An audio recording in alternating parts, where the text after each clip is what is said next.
Yo, you guys. When Spain left the Philippines,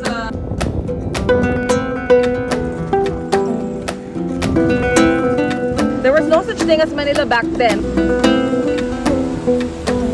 You guys could just see this building. Welcome to a very special episode as we are here in a historical part of Manila. Wanted to reveal incredible journey in Intramuros. He was the only one that survived World War II. In this episode, we're gonna be going deep. Wow, So anyway. so beautiful. Let's take photos. Really beautiful, you know, the style of this area. So we just came into this beautiful hotel. What's it? Speak Spanish. The name Intramuros comes from the Latin language. Which symbolizes equality for us. Means intra, inside. According to American records, they found 270 bodies inside the dungeon. Intramuros used to be a city. As you guys can just see, One of this. the city of Spanish era in the Philippines. Anyways, we're on our way. Let's go.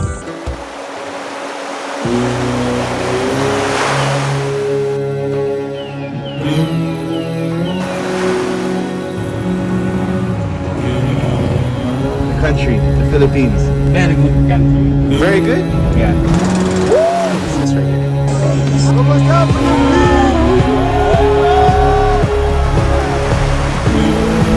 Very positive people. And you guys? Love. Beautiful country. So guys, okay? Bro! Yeah, bro. How's everything? Welcome to Philippines. BGC, baby. Hey, what's up? I love people. Show you guys everything again. Hey, I like that.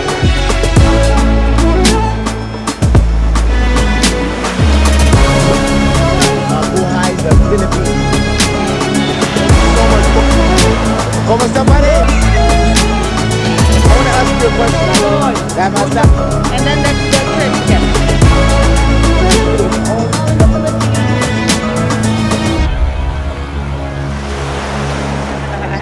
One by one. Tell what's up, man. Nice to meet you, man. Nice to meet you, my brother. Small band in the Philippines.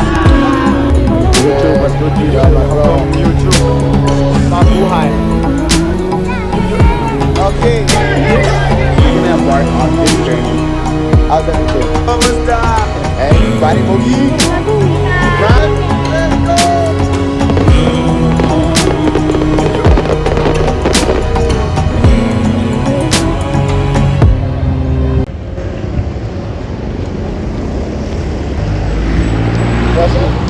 Yo, you guys, welcome to a very special episode as we are here in a historical part of Manila called Intramuros.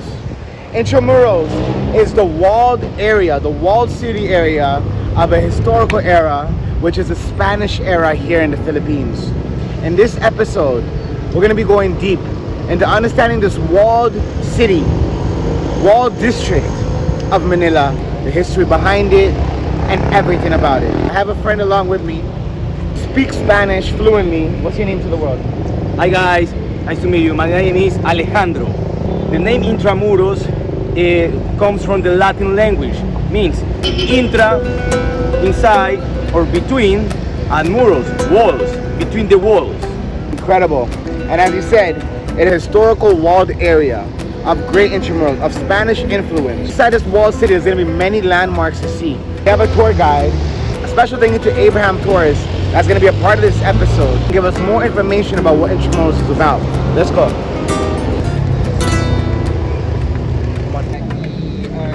We have also on this another episode, we have the same awesome guide, Jen, here with Abraham Torres.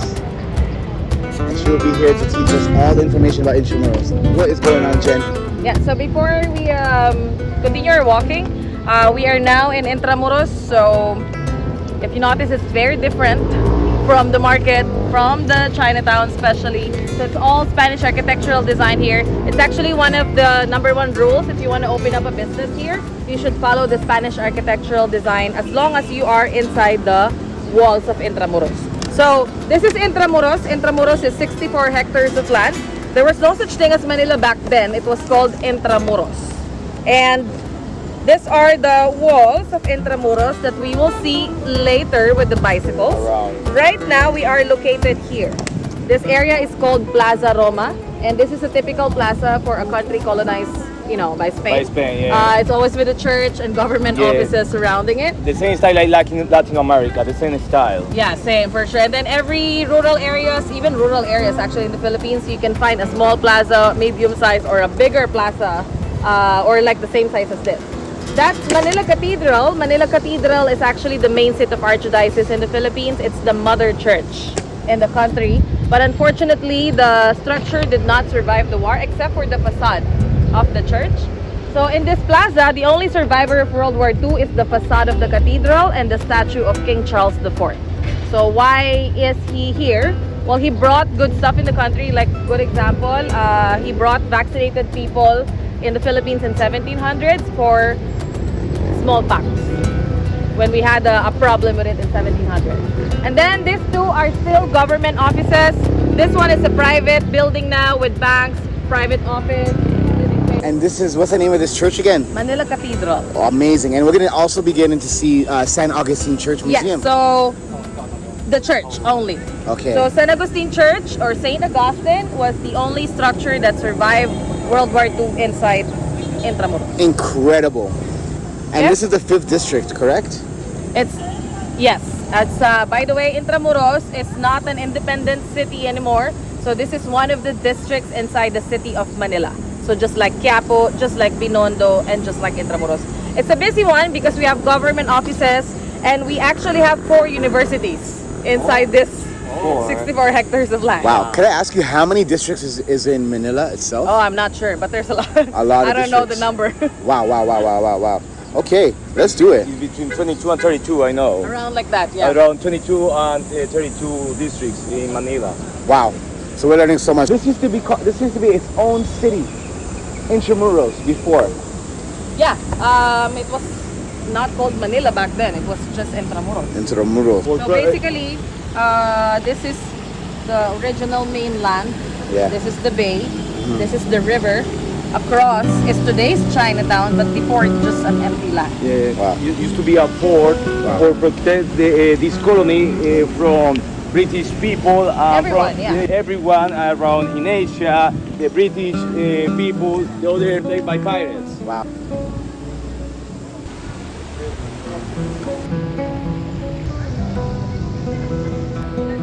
Let's go. All right, Jen.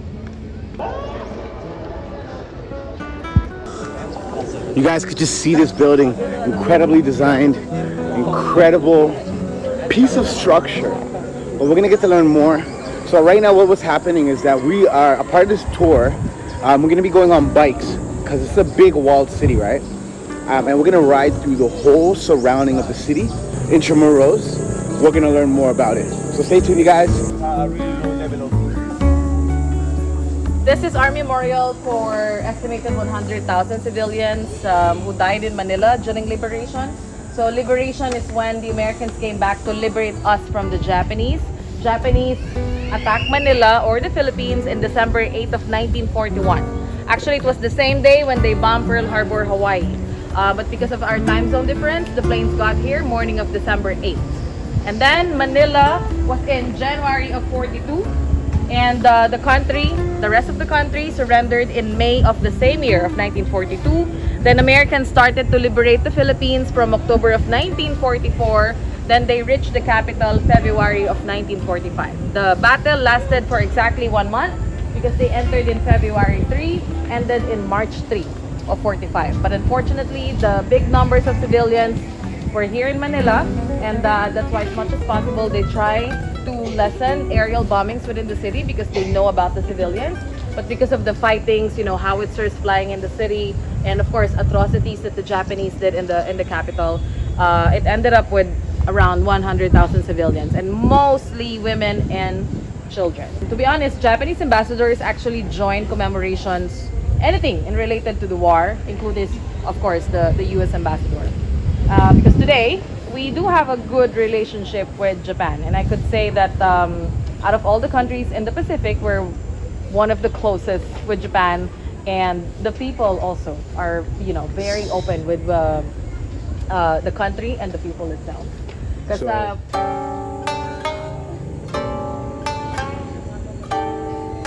Very fascinating to learn this history from Jen. You know, to learn what the Japanese did. I feel like Japan, before World War, had a very different mentality than what Japan has now. I love Japan, one of my favorite countries in the world. The people are so amazing. It's crazy to know the history that they had, you guys. Just a piece of the history here that happened in the Philippines during the Intramuros era. Let's keep on going on this journey. What is It's it? partnered with a private foundation called Gawad Kalinga. So this foundation helps poor families, and one of their villages is open with international exchange students. Yeah. Okay, really cool. But look at this, you guys. Look at the surrounding area. I feel like I'm in Spain or I'm in Latin America, like Mexico. This St. Augustine Church, we'll see later when we come back, maybe it's open. So among all the buildings inside Intramuros, this was the only one that survived World War II. Wow. So it's the same one since 1607. 1607. 1607. That's why weekends, impressive. it's always a line of people getting married in this church because it's one of our UNESCO World Heritage Sites in Wow. the Philippines. Wow, So anyway, so beautiful.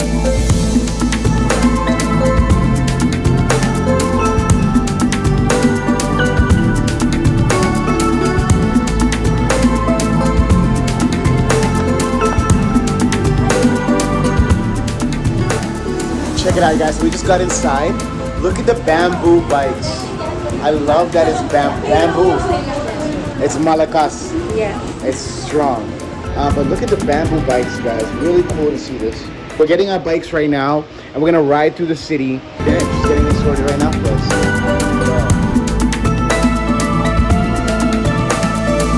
Are you ready? Of course I am. Claro que sí, aquí vamos. Vamos.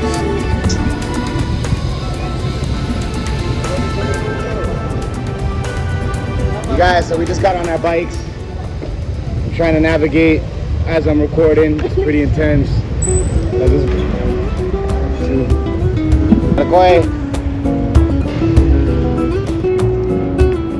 So we're just looking at this whole, like the whole city.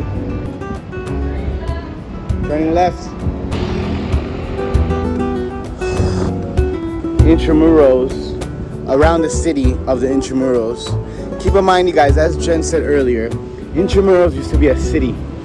There was never a Manila. It was only Intramuros before. The city, the walled city of Intramuros. Learning a lot of the history and seeing the different infrastructure, as you guys could just see.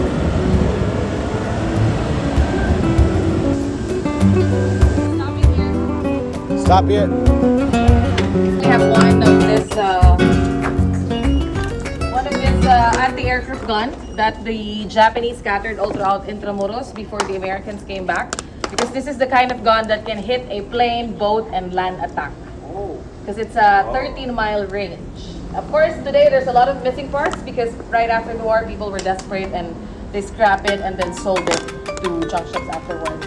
You can still see a portion of that shrapnel in that barrel, but basically, the people and the rest of like portions of Manila experienced this thing. And this gun is overlooking the oldest golf course in the Philippines. This was opened in 1908. Yeah. So before Americans arrived here, one of the first line of defense overlooking the mainland, which was called Extramuros, which means outside the wall, because we are inside the wall section right now, which means Intramuros. It was a moat entrance to guard the city. But Americans came, they did not like mosquitoes, and they love golf, so there it is. Wow. They extended it all the way to the other side, so it's now a 18-hole golf course. It started with 9, just in this portion. So Americans, when they came in, they're the ones who started, well, education was already started with the Spanish time, but they brought more, and it was open more for Filipino people. Because during Spanish time, discrimination was actually very big. Equality was like very low at that time. So what they promised is they will give us what Spain did not give us during that 333 years. That's why if you'll ask most Filipinos who's their, like favorite colonizer, it's definitely the Americans, because all of the good stuff started with the Americans. Like golf course, first hotels, cinema, first ice cream shop. But of course, again, most importantly is education.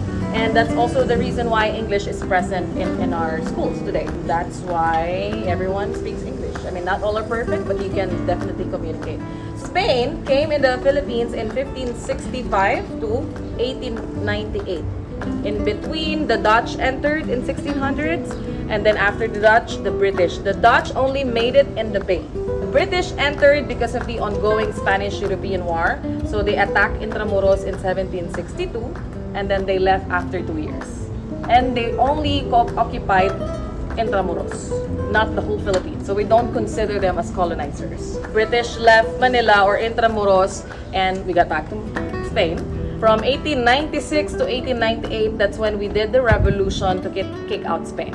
1896 was the year when the national hero named Jose Rizal, Dr. Jose Rizal, was executed. America attacked Spain in the Philippines. They had the battle in Manila Bay. Half portion of it, they stopped. They had a meeting in Fort Santiago where we are going, and then went back to the Bay and continued the battle. But then later on, we learned that the second portion of it was actually a mock battle or a fake war. Because we were with Spain for 333 years, so why would we just accept the Americans? After Spain left the country, we had another war, and that's with the Americans. So we had a 3-year war with the Americans. The Filipino-American War was from 1899 to 1901. Americans would call it insurgency instead of a war. And then they always think, like Americans, like when they came in, it was all good, all best about our relationship with them. But no, not from the very beginning, of course. So today we are back. I mean, Manila is back as the capital, but it has the biggest percentage of poverty out of all the other cities in metropolitan Manila. This is where people piled up from the 60s all the way to the 70s because they want jobs. And then there were some of them who chose to stay even after not getting jobs because the crowd is here. And then those buildings is still part of Manila. Right side is Manila Bay. So our next stop, we are going to a building overlooking, hopefully the weather is nice. I think it's a bit hazy. Let's go. 360 view of Metro Manila. Let's go.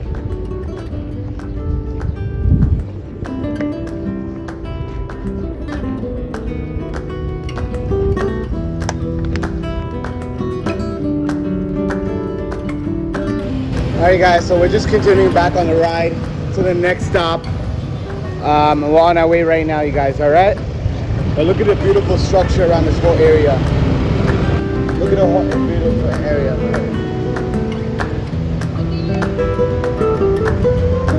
Sounds good. Let's go. So we just made it to our next stop and we're about to go inside and Jen will give us more information about it. Hey, Bo. Awesome. So we just came into this beautiful hotel. What's the name of this hotel? It's called Bayleaf Hotel. Bayleaf Hotel. It's the only one with this kind of amenities inside Intramuros. They have 2 hotels here, so one is for backpackers, and then this one is a 4-star hotel. Incredible, incredible. We're gonna see a 360 view of the Intramuros. Let's go. All the way up. So that's Makati. Looks like it's raining over there. What's going on over here? So we just made it to the roof. Yeah, here we have 360 view of Metro Manila where we can see Taguig City, Makati, overlooking the biggest flagpole where we celebrate our Independence Day yearly, and that will be tomorrow. Our hotel, the hotel is open to the public with the golf course placed here. That's the quality, the yellow one. What's the name of the flag? Sorry about that. Can you give us more information about it? Oh, the flag. So we have 4 colors. Blue, which means basically peace and justice. Red is patriotism and valor. Then we have the white color, which symbolizes equality for us. The yellow is democracy. We have a sun in the middle of that white triangle, which has 8 rays. Those were the provinces that were part of the revolution. And then it's surrounded with 3 stars, which means Luzon, Visayas, Mindanao, the 3 main islands. Incredible. Here you can see one of the bulwarks of Intramuros with the Spanish cannons. Wow. So aside from the wall itself, they have this bulwark where the cannons were placed. See it? That thing? That part with the dark color. Neoclassical buildings from 1920. From here we can see the cathedral as well. There. So they're inside Intramuros, and that's just a small portion of it. And I could say they're much better here than there, because here they have the locals, they have students, so they have a lot of source of income. We can oversee every part of the city. So not just Intramuros, but we can see BGC, Makati, Metro, the whole Metro Manila, Quezon City, Chinatown, everything, you guys. Really interesting. Let's continue the journey of Intramuros in the Philippines. We're gonna ride about 5 to 10 minutes all the way to Fort Santiago to our next stop. All right, guys, so we're already en route to Fort Santiago. It's gonna take about 10 minutes, as Jen said, as our tour guide told us. Derecho and derecha. Okay, sí, hermano. Now you can say you bike in Manila. Right? You conquered Manila. Yes. So guys,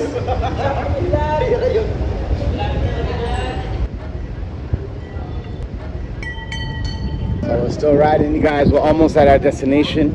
But it's really beautiful, you know, the style of this area. It's like we did step into like a little Spain. Hermano, muy bonito aquí, ¿ah?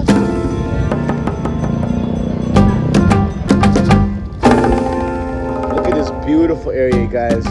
Really beautiful. Wow, look at even these buildings. left inside Intramuros. The fort or Fort Santiago is actually over there. You can see the entrance. So basically anything with concrete is from the Americans. So anything with concrete and steels from 1908 onwards. Americans came in again in 1898.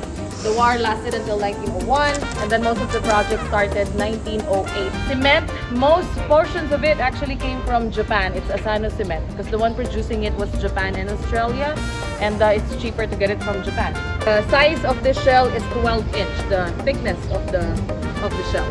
So when Americans fortified Philippines, this was before airplane wars were introduced. That's why we had more of the naval attack guns, or for naval battle, like mortars, dissipating guns that is scattered in Intramuros and also in Manila Bay Island. This is an old art exhibit with photos of Manila. Incredible. What a journey, guys. Let's go into Fort Santiago. Enemies coming from the bay, they'll have to deal with it.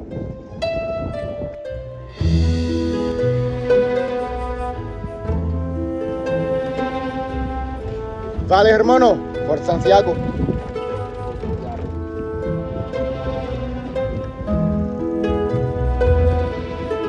Yeah, Jen. 600 remains in this bulwark, and some historians were saying that according to American records, they found at least 70 bodies inside the dungeons, and most of it, I believe, were civilians at that time. Because there were some stories that soldiers that were fought by the Japanese, they would rather kill them instead of storing them in prison cells, right? During Spanish time. During the Spanish time. Incredible. And then they were used as prison cells during World War II. And just imagine, it's already a torture being here, like with the heat and humidity. And of course, probably they're more than 60 or 70. Wow. Look at this beautiful view though, as we're seeing this, you guys. Another one in there. Wow. It's absolutely... Oh, look at the kids swimming in the river. Wow. Where? So at this time,